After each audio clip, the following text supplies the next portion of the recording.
La historia no miente.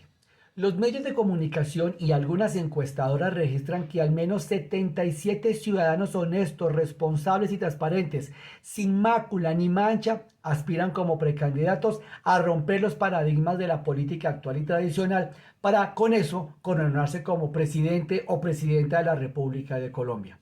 Para que se hagan una idea de la magnitud, en el 2014 se reportaban 18. El listado es largo, algunos son reincidentes, reiterativos, otros son tradicionales, oportunistas, algunos están ahí para hacer el favor a algún grupo social o económico. En fin, ya ustedes han visto y leído los perfiles de cada uno de ellos o ellas. Son 77 precandidatos, de los cuales al menos el 90% anticipan que si ganan van a acabar con todo lo que el actual gobierno de Petro ha construido o elaborado, que van a borrar de la historia del país todo lo que hubiese sido de izquierda o progresismo. Un relato que no es nuevo. Uno de los representantes de este modelo en la era actual fue el abuelo de Miguel, Julio César Turbay Ayala, el cual en su gobierno se dedicó a perseguir a todo aquel que oliera a izquierda, a comunismo o a socialismo, por lo que expidió un decreto el 1923 de 1978, que era un conjunto de medidas que restringieron libertades fundamentales y ampliaron las facultades militares, incluso en la administración de justicia civil. Legitimó la jurisdicción militar sobre civiles bajo el concepto de turbación del orden público, permitiendo el uso de consejos verbales de guerra contra quienes se consideraran una amenaza, y fue criticado por su impacto en los derechos humanos. Bueno, secretos de familia. ¿Cuál es el interés que todos estos buenos ciudadanos, que como nunca antes se están interesando en transformar el país? Además, todos aseguran y garantizan tener la respuesta y la solución a los problemas que por más de 100 años han acosado a los colombianos. El discurso es reiterativo. Vamos a recuperar el país. Esa frase me llevó a analizar la contundencia de la misma, es decir, quitarle de las manos algo a alguien para devolvérselo. En plata blanca, quitarle el poder a la izquierda, al progresismo, para devolvérselo ¿a quién? ¿Ese quién es quién o a qué? Pues la respuesta está en la historia de Colombia, fácil, sin especulaciones ni teorías conspirativas. Al inicio del proceso de independencia de Colombia se vivió una época llamada la Patria Boba, entre 1810 a 1816. Existieron dos grupos, centralistas y federalistas. Se dieron en la jeta tratando de reobligar el uno al otro a meterse sus ideas. Como no se pusieron de acuerdo, reapareció España con su régimen del terror de 1816 a 1819. Resultado de ese periodo creció el sentimiento de patriotismo e independencia que desembocó en la Gran Colombia de 1819 a 1830. Los partidos dominantes serían los centralistas y los bolivarianos. Pasaríamos a la República de la Nueva Granada y Confederación Granadina entre 1830 y 1863, la cual la estructuraron dos facciones ideológicas. De 1830 a 1849, 19 años de régimen conservador. De 1849 a 1863, 14 años de régimen liberal. Las repercusiones en los dos momentos fueron la consolidación estatal, la censura, la influencia clerical, represión a liberales, separación iglesia-estado, libertad de prensa, abolición de la esclavitud en 1851, reformas educativas.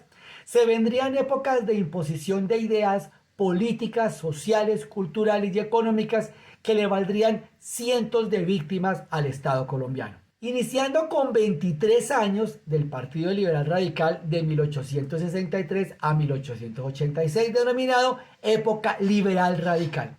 44 años de régimen conservador centralista de 1886 a 1930. 16 años de la República Liberal de 1930 a 1946. 7 años del régimen conservador autoritario llamado la época de la violencia de 1946 a 1953. 4 años de dictadura militar de 1953 a 1957. Su egoísmo y ambición lo llevó a hacer una alianza bipartidista, ojo, o sea, solo dos partidos políticos. Es así que se crea el Frente Nacional, que duró 16 años y se estructuró bajo una alternancia conservadora y liberal de carácter obligatorio, excluyendo al resto de las visiones del país. Es aquí donde surgen las llamadas guerrillas. Vendrían 16 años de régimen liberal dominante de 1974 a 1990. En este periodo se aumentó el narcotráfico y la violencia paramilitar, se llevó a cabo el proceso de paz con el M-19 y la firma de la Constitución de 1991. Además, fueron asesinados los candidatos presidenciales Galán, Pizarro y Jaramillo.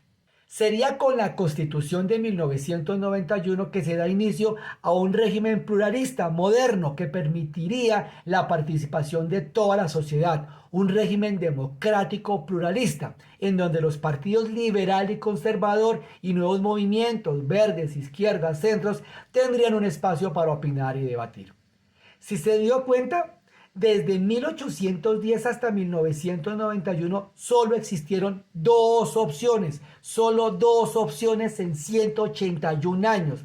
Y los líderes de esas facciones políticas crearon discursos, escenarios y narrativas para la reproducción de odio, venganzas y terror que confluyen en ideales que son representados por la iglesia y las clases sociales de un bando u otro. El miedo a que Colombia ingresara a otras formas de ver el mundo llevó a estos dos grupos, conservadores y liberales, a buscar y plantear las estrategias para evitar que la población conociera esos otros mundos. La estrategia fue clara: acabar con todo aquello que fuera en contra de sus propios intereses económicos, religiosos y políticos. ¿A quién le debemos entonces el surgimiento de los fenómenos guerrilleros de 1949, del paramilitarismo en 1968 y del narcotráfico en la década de los 70? A gobiernos conservadores y liberales. No había más gobiernos. Gobiernos que han usado al pueblo como carne de cañón para lograr sus metas y cuidar sus capitales. Los candidatos a la presidencia rezan el mismo discurso para acabar con el narcotráfico y la violencia: guerra, plomo. Pero claro, quieren poner a los soldados y policías como sacrificio ante el dios Ares. Su sangre y sufrimiento para que sus nombres se diluyan junto con los otros 20.000 soldados y policías muertos desde 1970. Pero como no tienen apellidos reconocidos ni de familias prestantes, solo tendrán una foto y una mención en uno que otro noticiero. No cámara ardiente o visita al féretro por 5 días. Si en verdad valoran las fuerzas militares y de policía, deberían buscar la negociación, el diálogo y la concertación. Dar plomo es fácil, sentarse a negociar utilizando el diálogo y la razón es mucho más difícil. Durante años la izquierda y el pensamiento socialista han sido callados, silenciados y asesinados por los dos únicos grupos políticos que han administrado este país. A estos grupos políticos se les debe la desigualdad, la pobreza, la falta de infraestructura, la falta de un excelente sistema de salud y educación, la guerrilla, el narcotráfico, el paramilitarismo, la corrupción y la violencia. Millones de desplazados, asesinados, una pésima economía, la falta de industrialización y dependencia económica de un país que cada vez que quiere nos golpea y abusa. Pasarían 179 años para este primer gobierno de izquierda. Es cierto que Petro ha tomado malas decisiones y que ha hecho mucho menos de lo que prometió, y su presidencia se fue diluyendo como sus propósitos. Se quedó dormido, pero las pocas cosas que logró hacer en medio de este país destruido por un modelo escogido y manejado por más de 180 años, beneficiaron a unos tantos miles o cientos de miles y no a 2 o 3. Nuestro modelo democrático es un sofisma, pues en realidad nunca hemos podido escoger. Hemos vivido en un país lleno de mentiras y traiciones hacia el pueblo. Ahora sí podemos responder a la pregunta inicial: ¿devolverle el país a quién? Está claro: a las facciones liberales y conservadoras que son manejadas, organizadas y estructuradas por grupos empresariales que a su vez responden a grupos, a clanes familiares que por años llevan gobernando este país. Se han pasado a Colombia de mano en mano como una finca. Estos grupos se han aliado a clanes criminales, los han patrocinado, los han financiado, todo para garantizar su tajada y permanencia en el poder.